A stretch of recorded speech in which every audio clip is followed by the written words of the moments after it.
नमस्कार भाइयों और बहनों। इस कहानी के सभी पात्र और घटनाएं काल्पनिक हैं। इसका किसी भी जीवित या मृत व्यक्ति से कोई भी संबंध नहीं है और अगर इत्तेफाक से संबंध आता भी है तो वो एक संयोग समझे। तो चलिए कहानी शुरू करते हैं। मेरी माँ अक्सर मुझसे कहती थी कि तू दिन रात अपने कमरे का दरवाज़ा बंद करके कौन सा ऑनलाइन काम करता है। और मैं जवाब में हंस देता था, क्योंकि अगर मैं असल बात बता देता तो वह हैरान हो जाती। उन्हें क्या पता था कि मेरे हाथ रोज खजाना लगता था। आज भी अपने कमरे में बैठा था और उस लड़की की बेबसी भरी आवाज़ जाने क्यों मुझे अच्छी लग रही थी। वो कह रही थी, भगवान के लिए मेरे साथ ये सब नहीं करो, नहीं तो मैं बर्बाद हो जाऊंगी। मैंने कहा, मैं तुम्हें बर्बाद करना चाहता हूँ, और हंसने लगा। और फिर मैं आगे बढ़ा और उसके सारे। मेरा नाम सुमित है। मेरी उम्र 20 साल थी। मैं एक कंप्यूटर एकेडमी में काम करता था, यानी वहाँ की देखरेख का काम मेरा था। मैं एक सोनी नाम की लड़की से बहुत मोहब्बत करता था, लेकिन उसकी बाबूजी की शर्त थी कि लड़के के पास कम से कम नौकरी होनी चाहिए, चाहे वो नौकरी जैसी भी हो, लेकिन कमाने वाला लड़का होना चाहिए। बस यही सोचकर मैं इस अकादमी में काम करने लगा था। फिर यहीं पर काम करते करते मैंने भी 2-4 कोर्स कर लिए और अब मैं लोगों को सिखाने भी लगा था। लेकिन जल्द ही मुझे पता चला कि सोनी मुझसे झूठ बोल रही थी। उसके बाप को इस रिश्ते से इनकार नहीं था, बल्कि खुद उसको इनकार था। वो मेरे साथ टाइम पास कर रही थी और एक दिन उसने मेरे साथ ब्रेकअप कर लिया। उस वक्त मेरी उम्र भी कम थी। मैं बहुत ज़्यादा रोया, बहुत परेशान हुआ। बार बार उससे पूछता रहा कि क्या बात है, क्यों किया ऐसा, क्या गलती है मेरी। तुम जो कहोगी वो मैं करूँगा, बस मुझे छोड़कर नहीं जाना। वो कहते हैं ना कि किसी से मोहब्बत में भीख नहीं मांगनी चाहिए, लेकिन मैं भीख मांगने के मकाम तक भी पहुंच गया था। और यही मेरी गलती थी, क्योंकि जब आप किसी से उसकी मोहब्बत की भीख मांगते हो तो वो आपको वाकई भिखारी समझ लेता है। और फिर भिखारियों के साथ क्या किया जाता है ये तो आप सब लोग जानते हैं। या तो उनको भगा दिया जाता है और या फिर बेइज्जत कर दिया जाता है। मैं उससे बहुत मोहब्बत करता था, उससे शादी करना चाहता था। मेरे लिए यह सदमा बहुत बड़ा था। मैंने किसी तरह अपने आप को संभाला। मेरे घर में मेरी एक जवान बहन भी थी। बाबा इस दुनिया में नहीं थे। अगर मैं अकेला होता तो शायद खुदकुशी कर लेता, लेकिन इन दोनों औरतों को अकेला नहीं छोड़ सकता था। उस वक्त मैं कोई बुरा आदमी नहीं था, फिर भी अपने परिवार के बारे में बहुत ज़्यादा सोचता था। अभी भी सोचता हूँ। अगर कोई बुरा काम करता है तो इसका मतलब ये नहीं कि वो अपने घर वालों के लिए भी बुरा आदमी होता है, क्योंकि कभी कभी लोग बुरा काम सिर्फ इसलिए करते हैं कि घर वालों का पेट पाल सके। इस एकेडमी का मालिक मेरा दोस्त था और कंप्यूटर की हर एक चीज़ से परे था। उसने मुझे हैकिंग सिखाई। वो खुद एक बहुत बड़ा हैकर था। उसने कहा, आजकल इस चीज़ का बड़ा दौर है, तुम्हें ये काम आ जाएगा तो तुम्हारे वारे न्यारे हो जाएंगे। लेकिन उसने मुझे ये नहीं बताया कि हैकिंग से करने वाले ज़्यादातर काम गैर कानूनी ही होते हैं। वो खुद भी एक ऐसा ही काम करता था। किसी भी आदमी के कंप्यूटर का डाटा हैक कर लेता था और फिर उसको कहता था कि मुझे पैसे भेजो, नहीं तो मैं तुम्हारा डाटा पब्लिक कर दूंगा। अगर वो डाटा उसके लिए बहुत ही खास और संवेदनशील किस्म का होता तो वो पैसे ज़रूर भेज देता था। कुछ लोग तो कहते थे, हाँ कर दो, हमें कोई मसला नहीं है। लेकिन कुछ लोग तो मरने पर आ जाते थे कि हमने तो अपना डाटा वापस लेकर ही रहना है। और फिर वो हज़ारों में पैसे देते थे। देखा जाए तो इस कारोबार में उसका फ़ायदा ही फ़ायदा था। बस यही सब के लिए उसको पैसे मिल जाते थे। दिन में अगर 2-3 बकरे भी फंसा लेता तो उसका गुजारा अच्छा चल जाता था। वरना उसने इस मोहल्ले में ही छोटी सी एकेडमी बना रखी थी। इससे उसको क्या मिलता होगा। घड़ी तो उसने इतनी बड़ी रखी हुई थी और फ़ोन भी उसके पास बहुत बड़ा था। साफ जाहिर था कि ये सब कुछ उसने इस तरीके से काम करके ही कमाया था, वरना था तो वह भी हमारी तरह गरीब। पैसे की ज़रूरत किसे नहीं होती, मुझे भी थी, और मैंने मजबूरी में ही ये काम शुरू किया था।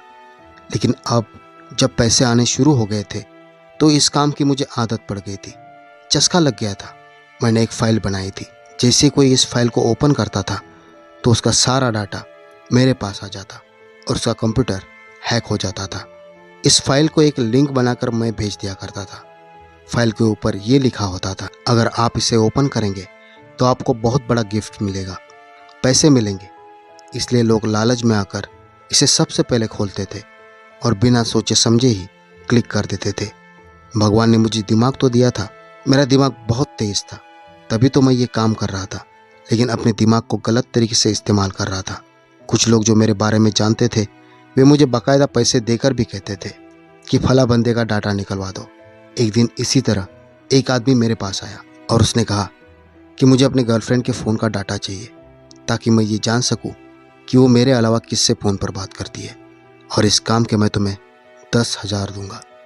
मैंने इसका ये काम कर दिया और पैसे भी ले लिए, लेकिन मैंने एक चालाकी की कि उसकी गर्लफ्रेंड के फ़ोन के डाटा की एक कॉपी तो उसको दे दी, दूसरी कॉपी अपने पास रख ली, और एक दिन ऐसे ही रात को बैठे बैठे उसे ओपन किया तो हैरान रह गया।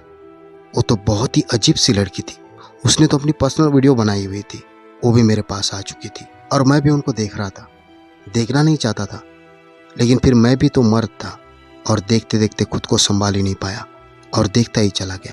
मुझे ये काम मेरे अपने काम से ज़्यादा अच्छा लगने लगा। अब मैं इसी तरह लड़कियों को कोई ना कोई लिंक भेजता और वो उसे ओपन करती तो उनका मोबाइल या कंप्यूटर हैक हो जाता और मेरे पास उनकी निजी वीडियो, तस्वीरें, सब कुछ आ जाता, जिन्हें देखकर मैं अपनी आंखें सेकता रहता। मैंने ऐसी ऐसी वीडियो देखी थी जो मुझे कभी भी देखने को ना मिलती। एक दफ़ा तो मैंने अपनी एक कजिन के साथ ये काम किया। वो पूरे ख़ानदान में बड़ी अच्छी बनी हुई थी। जब किसी वक्त हम लोग सब कजिन एक साथ बैठ जाते थे तो वो हमें भगवान की कथा सुनाना शुरू कर देती थी। लेकिन जब मैंने उसके मोबाइल को हैक कर लिया और उसके कुछ वीडियो देखे तो मुझे बहुत हैरानी हुई। वो तो बड़ी ही अलग किस्म की लड़की निकली। मैंने सोचा कि इतने सालों की बेइज्जती का बदला ले लिया जाए।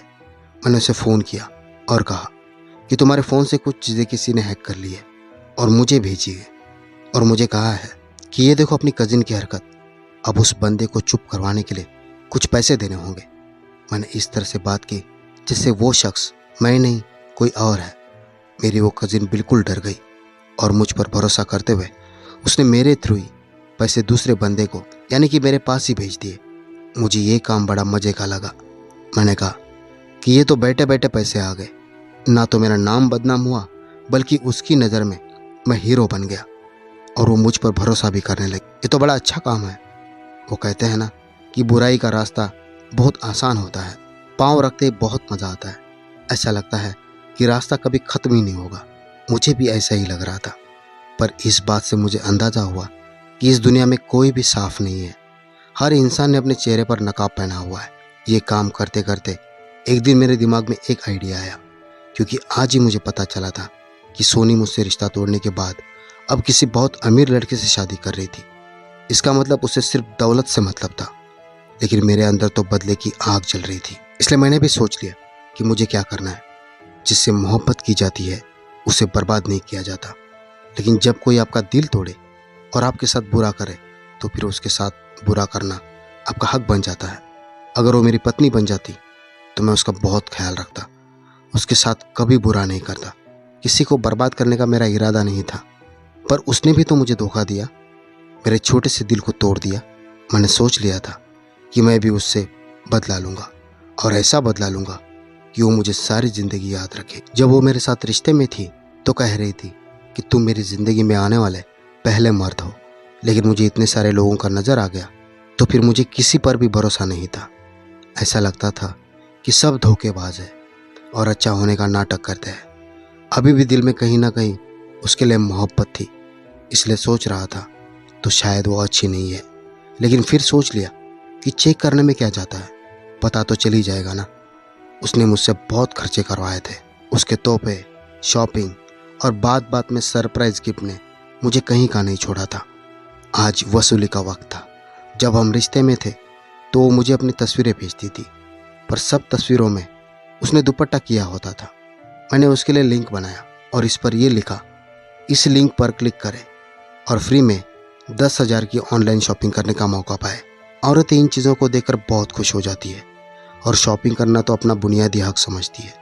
मेरी माँ कहती थी कि शॉपिंग करेंगे तो कौन ना करेगा, ये तो औरतों का हक होता है। लेकिन अब मैं इसी बात का फ़ायदा उठाने वाला था। मुझसे उसने बहुत शॉपिंग करवाई थी। मुझे पता नहीं कितने लोगों से कर्ज लिया था। कुछ लोग तो मेरे दरवाजे तक आ जाते थे, और अब जब गलत तरीके से ज़्यादा पैसे कमाने शुरू किए तो सबसे पहले उनके कर्ज वापस किए ताकि मुझे बदनाम ना करे। लेकिन ये सब कुछ जिसके लिए किया था वही मुझे छोड़कर जा चुकी थी। मेरे पास उससे बदला लेने की एक नहीं बहुत सारी वजह थी, और एक भी ऐसी वजह नहीं थी जिसकी वजह से मैं ये सोच कर रुक गया कि चलो छोड़ो, शादी कर रही है तो करने दो, किसी का घर बस जाएगा, क्यों बसने देता। मैं उसका घर बर्बाद कर चुका था। अगर सोनी इस तरह की लड़की नहीं थी तो उसे कोई खतरा नहीं था।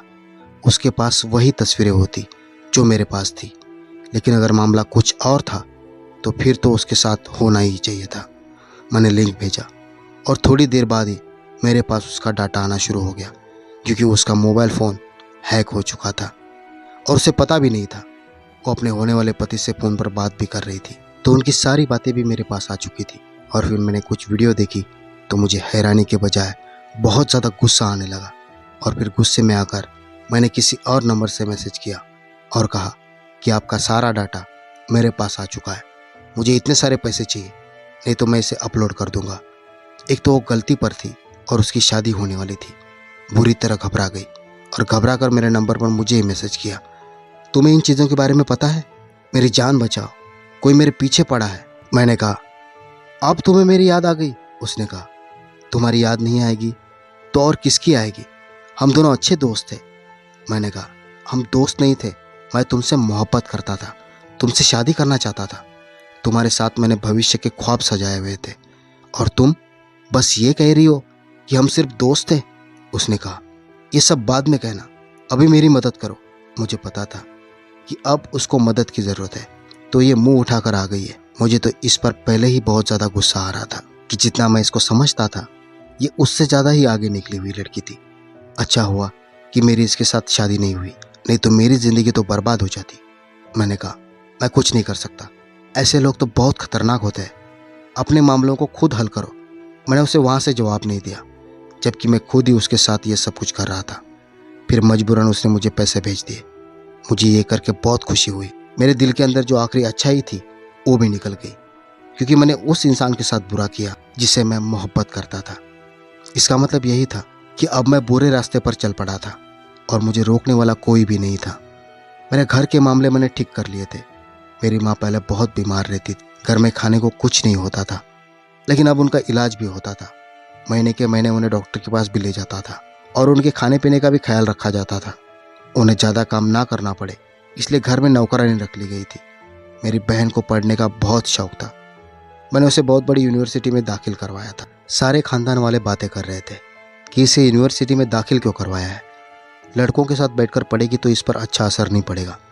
लेकिन मुझे पता था कि पढ़ाई से उसकी ज़िंदगी संवर जाएगी, कल को किसी अच्छी जगह पर नौकरी करेगी। इसलिए मैंने किसी की बात नहीं सुनी। वैसे भी मुझे अपनी बहन पर भरोसा था, वो तो भगवान की गाय थी। वो वैसे भी कुछ नहीं कर सकती थी, क्योंकि हम लोग पहले बहुत गरीब थे। हमारे घर में कभी ना तो पैसे थे और ना ही फ़ोन था। जिस लड़की के हाथ में फ़ोन होता है वही इस तरह हरकत करती है। उसको फ़ोन लेकर दिया था, लेकिन उसको फ़ोन चलाना ही नहीं आता था। कभी मेरे पास फ़ोन लेकर आती और कहती कि भाई देखो ये क्या हो गया, और कभी कुछ। मुझे हंसी आती थी कि बेचारी इतनी मासूम है, वरना इस उम्र की लड़कियों को तो अच्छी तरह से फ़ोन चलाना आता है। इसलिए मुझे अपनी बहन पर बहुत ज़्यादा भरोसा था। मुझे किसी बात की परवाह नहीं थी कि परिवार वाले वैसे ही बातें करते हैं। जब हम लोग बहुत गरीब थे, हमारे घर में एक वक्त की रोटी होती थी तो दूसरे वक्त की नहीं होती थी। तब ये लोग हमारी मदद करने को नहीं आए थे। और अब जब पता चला कि सब कुछ ठीक हो गया है और सुमित ने कमाना शुरू कर दिया है, तो अब ये लोग बातें भी करते थे और साथ साथ आग लगाने की कोशिश भी करते थे। रोज़ हमारे घर में कोई ना कोई आया होता था, लेकिन मुझे सब कुछ बिल्कुल अच्छा नहीं लगता था। मेरी ज़िंदगी के दिन अच्छे गुजर रहे थे, मुझे पैसों की कमी नहीं थी।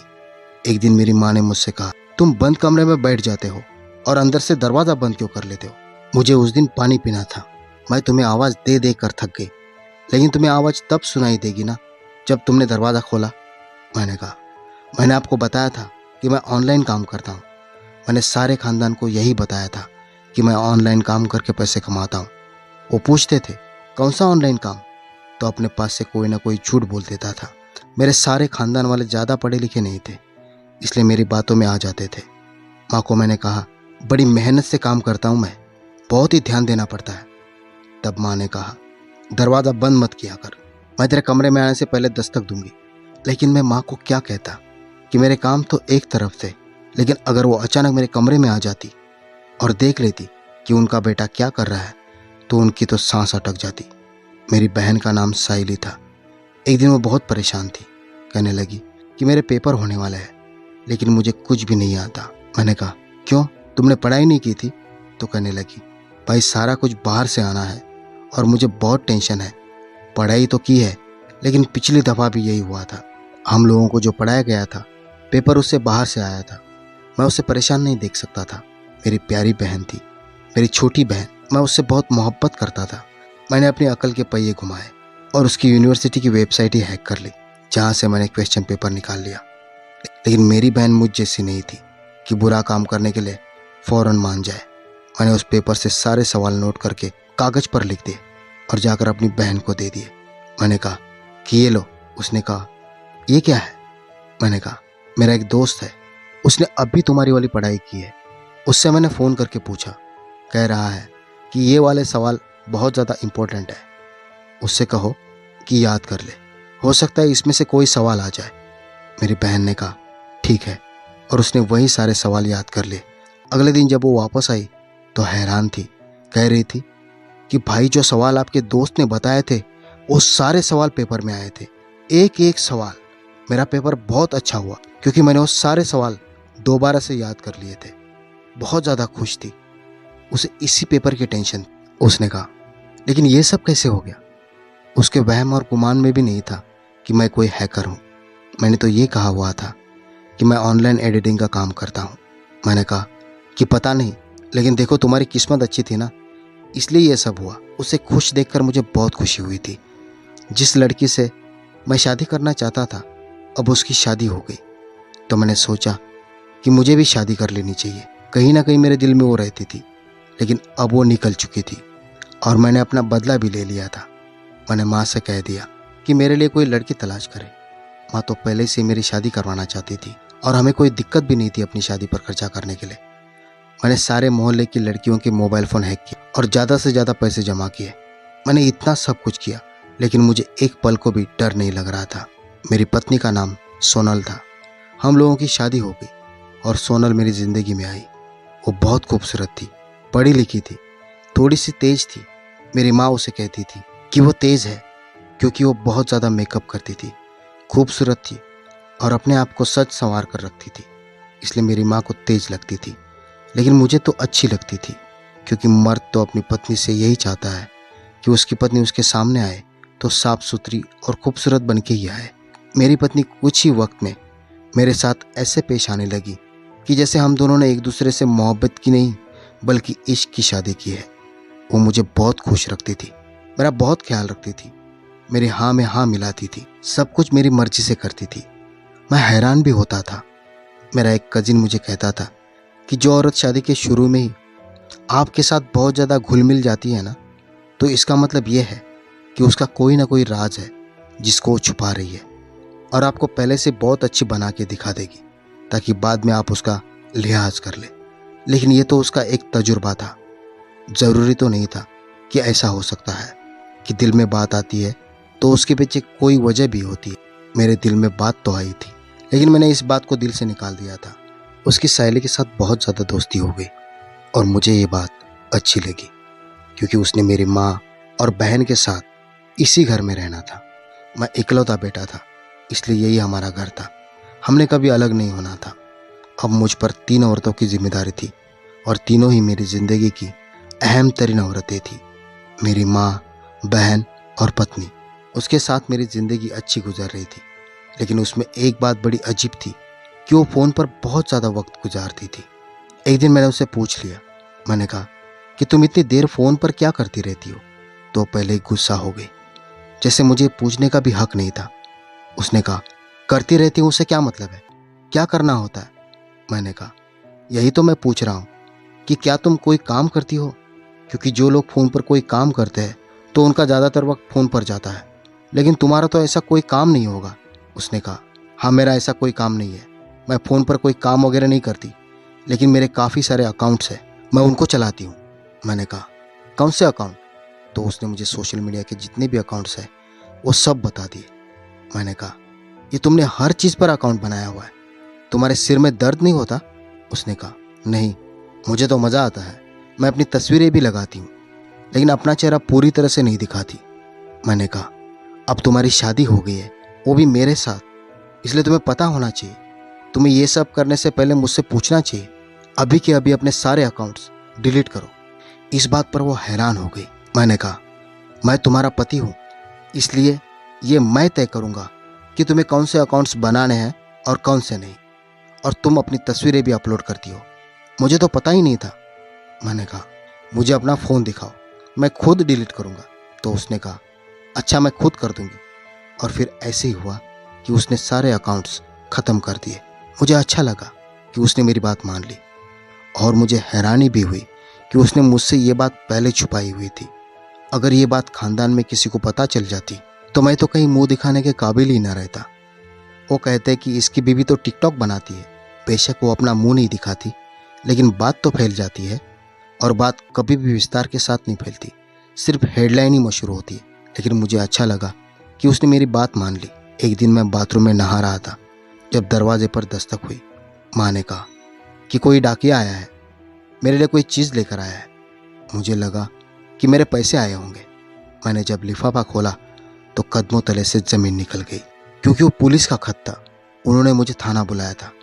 खत देखकर मैंने अपने दोस्त से संपर्क किया। उसने कहा कि कुछ नहीं होता, तुम कहना कि मैंने ऐसा कुछ किया ही नहीं है, नहीं तो सबूत दिखाए। मुझे पता था कि सबूत तो लोगों के पास होंगे, लेकिन मैंने अपने नाम से कभी किसी को मैसेज या कॉल नहीं की थी।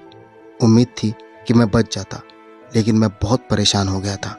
मैं काफ़ी डर गया था और ये काम छोड़ देना चाहता था, लेकिन मुझे पैसों की ज़रूरत थी। अभी अभी शादी हुई थी और मुझ पर कुछ कर्ज भी थे, और अभी बीवी के नखरे भी तो उठा रहा था। वो किसी बात पर समझौता नहीं करती थी, नाराज़ बहुत जल्दी हो जाती थी। मैंने उसके फ़ोन से सारे अकाउंट्स वगैरह डिलीट करवा दिए, फिर भी वो फ़ोन में लगी रहती थी। कहती थी, अब मैं कोई वीडियो भी ना देखूं, ना सुनूं। मैंने अपनी माँ से कहा, आप इस पर थोड़ा दबाव डालें, उसे घर के काम दिया करें। तो उन्होंने कहा, बेटा तुम्हें पता है घर में इतने काम नहीं है, और फिर तुम्हारी बहन भी मिलकर कर लेती है, कोई बात नहीं, छोड़ दो इसको। मैंने कहा, आप दुनिया की पहली सास है जो ऐसा कह रही है। मेरी माँ ने कहा, अब काम नहीं है तो क्या करें, 4 लोगों का घर है, कोई 14 लोगों का तो नहीं। ये तो खुशकिस्मत है, 4 लोगों के घर में रुखसत होकर आई है। इसमें एक ये खुद है, यूँ समझो कि इसने 3 लोगों के काम करने होते हैं। मैंने कहा, ठीक है, फिर जैसी आपकी मर्जी, लेकिन मैं चाहता हूँ कि ये ज़्यादा फ़ोन इस्तेमाल ना करे। पता नहीं मेरे साथ क्या मसला था, जो काम मैं खुद करता था मुझे वही किसी और को करते हुए देख के अच्छा नहीं लगता था। वो अपने साथ साइली को भी लगा लेती थी, और मुझे ये बात बिल्कुल पसंद नहीं थी। साइली पढ़ने लिखने वाली लड़की थी। पहले तो वो कभी ऐसे फ़ोन पे नहीं बैठी होती थी, हालांकि उसके पास फ़ोन था, क्योंकि वो फ़ोन पे अपने पढ़ाई के ग्रुप्स और पढ़ाई के नोट्स वगैरह निकाला करती थी। मैंने उसे बहुत अच्छा फ़ोन लेकर दिया था। खैर, एक दिन मैं अपने कमरे में बैठा था और यूँ समझो कि बोर हो रहा था, तो मैंने अपने एकेडमी वाले दोस्त यानी अपने उस्ताद का मोबाइल फ़ोन हैक करने की कोशिश की। मैं देखना चाहता था कि क्या मैं अपने उस्ताद का फ़ोन हैक कर सकता हूँ। वो तो मेरा उस्ताद था, लेकिन उम्र में मुझसे 3-4 साल ही बड़ा था। मैंने जब उसका मोबाइल फ़ोन हैक करने की कोशिश की तो मुझे बड़ी मुश्किल हुई, लेकिन फिर मैंने हैक कर लिया, और मैं खुश हो गया कि वाकई इस काम में मेरा हाथ तो चलता है। मैं सोचने लगा कि मैं ये सब कुछ छोड़ देता हूँ और किसी ऐसी जगह पर जाकर काम करता हूँ जहाँ पर हैकर की ज़रूरत हो, क्योंकि ऐसे भी बहुत से मामले हैं जिनमें आप यही काम कर सकते हैं, लेकिन आपका काम गैर कानूनी या इलीगल नहीं होता है। ज़रूरतमंद कंपनियाँ, इंजीनियर्स, सॉफ्टवेयर वाली कंपनियों को भी अच्छे अच्छे हैकर्स की ज़रूरत होती है। अपने ही उस्ताद और अपने दोस्त का मोबाइल हैक करने के पीछे मेरी कोई बुरी नीयत नहीं थी, लेकिन जब डाटा मेरे सामने आया तो मैंने सोच लिया था कि मैं इसका डाटा को खोलूँगा नहीं और डिलीट कर दूँगा। लेकिन एक तस्वीर ने मुझे ये करने पे मजबूर कर दिया। जब मैंने देखा तो मेरे कदमों तले से ज़मीन निकल गई और कानों में से धुआं निकलने लगा, क्योंकि ये तस्वीर जिन 2 औरतों की दिख रही थी मैं उनको अच्छी तरह जानता था। मैं हैरान रहा, मेरे हाथ काँप रहे थे। मैं इसे खोलना नहीं चाहता था, पर फिर मैंने खोल दिया, और ये सब देख के मैं और परेशान हो गया कि इस वीडियो के अंदर मेरी बहन और मेरी बीवी एक साथ खड़े होकर डांस कर रहे थे और गाना गा रहे थे। उन्होंने घर के ही कपड़े पहने हुए थे, लेकिन दुपट्टे उतारे हुए थे। मुझे ये सब देख के बहुत गुस्सा आया। मैंने सोचा कि इन लोगों ने ये टिकटॉक क्यों बनाया, इस तरह की चीज़ें उन्होंने क्यों बनाई। लेकिन जैसे ही कमरे से बाहर जाने लगा कि जाकर इनसे सवाल करता हूँ, मेरे कदम रुक गए और मैं हैरान रह गया कि ये सब कुछ मेरे दोस्त के फ़ोन में कैसे आ गया। मुझे ऐसे लगने लगा कि जैसे मेरी कयामत आ गई है। हर इंसान की एक कयामत होती है और मर्द के लिए कयामत यह है कि उसके घर की औरतें या तो बदनाम हो जाए या फिर किसी गलत काम में पाई जाए। और यहाँ पर तो दो औरतों का सवाल था, एक मेरी पत्नी और एक मेरी सगी बहन थी। मैंने बाकी का डाटा देखा तो 2-4 वीडियोस के बाद तो मैं डाटा देख ही नहीं पाया। मेरी नज़रें शर्म से झुक चुकी थी। मैं सीधा अपने दोस्त के पास गया और मैंने कहा कि ये सब कुछ क्या है। मैंने उसका गिरेबान पकड़ लिया। मैं आराम से बात करने के मूड में नहीं था और आराम से बात करने का मौका भी नहीं था। उसने कहा, मुझे क्या कहते हो? अपने घर की औरतों से जाकर पूछो, उनकी ये वीडियोस तो वायरल हुई पड़ी है। मेरे पास भी है, औरों के पास भी है। मुझे क्या पता था कि ये तेरी बहन और तेरी बीवी है। तेरी बहन को मैं जानता हूँ, लेकिन मैंने उसे कभी देखा तो नहीं। वो तो चेहरा छुपाई हुई थी। और तेरी बीवी को भी मैंने नहीं देखा। इसका मतलब कि उसने उनका मोबाइल फ़ोन हैक किया था, जिसकी वजह से उनकी वीडियोज़ और तस्वीरें उसके पास चली गई है। बल्कि उनकी ये तस्वीरें, वीडियोज़ वायरल हो चुकी थी। मैंने उन दोनों को सामने बिठाया और ये बात पूछी तो वो हैरान रह गई। उन्होंने कहा कि हमने तो सिर्फ एक अकाउंट पर डाली थी, लेकिन वो अकाउंट तो प्राइवेट नहीं बल्कि पब्लिक था। उन्होंने कहा कि हमसे गलती हो गई, हमने तो उसको प्राइवेट करना था। वो दोनों खुद भी परेशान हो गए। मैंने कहा, ऐसी वीडियोस बनाने के पीछे तुम लोगों का मकसद क्या था? मैं तुम दोनों की शक्ल नहीं देखना चाहता। मैंने अपनी बीवी को उसके घर वालों के पास भेज दिया और अपनी बहन से कहा कि जब तक इस घर में हो मेरी आंखों के सामने ना आए। मैंने उसकी पढ़ाई बंद करवा दी और माँ से कहा कि उसकी शादी करे। लेकिन इसी बीच मुझे भी पुलिस उठा कर ले गई और उन्होंने मेरी भी बहुत क्लास लगा दी। मुझे इस तरह से महसूस करवाया कि जैसे मैं अपने घर कभी वापस ना जा पाऊंगा, अपनों से कभी ना मिल पाऊंगा। लेकिन दरअसल उनके पास मेरे खिलाफ कोई पक्का सबूत नहीं था। मेरी किस्मत अच्छी थी क्योंकि मुझे मेरी सज़ा मिल चुकी थी। मैं पहले ही गैरत की आग में जल रहा था। इन लोगों को मेरे खिलाफ कोई पक्का सबूत नहीं मिला, पर मैंने इस दिन से इस काम से तौबा कर ली। लेकिन मेरी बीवी अभी तक अपने मायके में बैठी है। वो बार बार मुझे फ़ोन करती है। उसने मुझ तक पहुंचने के सारे हरकत आजमाए हैं, बहुत से लोगों से सिफारिश करवाई है, माफ़ी मांगी है। मैं उसकी शक्ल तक नहीं देखना चाहता। और बहन ने भी मुझसे 1000 दफ़ा माफ़ी मांगी, लेकिन मैं उसे माफ़ नहीं कर रहा हूँ। अब आप लोग मुझे बताएं कि मैं क्या करूँ?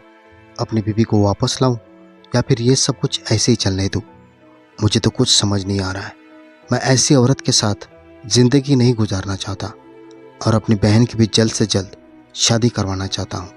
लेकिन मुझे ऐसे लगता है कि इन दोनों के साथ ये मामला करने से भी मुझे सुकून नहीं मिलेगा। मैंने भगवान से माफ़ी तो मांग ली है, लेकिन दिल को सुकून नहीं है। आप लोग बताएं कि मैं क्या करूं? तो भाइयों और बहनों, ये थी आज की कहानी। अगर आपको कहानी पसंद आई हो तो वीडियो को लाइक कीजिए, शेयर कीजिए और कमेंट भी कीजिए। और हाँ, सबसे ज़रूरी बात, अगर आपने अभी तक मेरे चैनल को सब्सक्राइब नहीं किया है तो प्लीज़ सब्सक्राइब करें। तो भाइयों और बहनों, मिलते हैं अगले वीडियो में एक और दिलचस्प कहानी के साथ। तब तक के लिए नमस्कार। धन्यवाद भाइयों।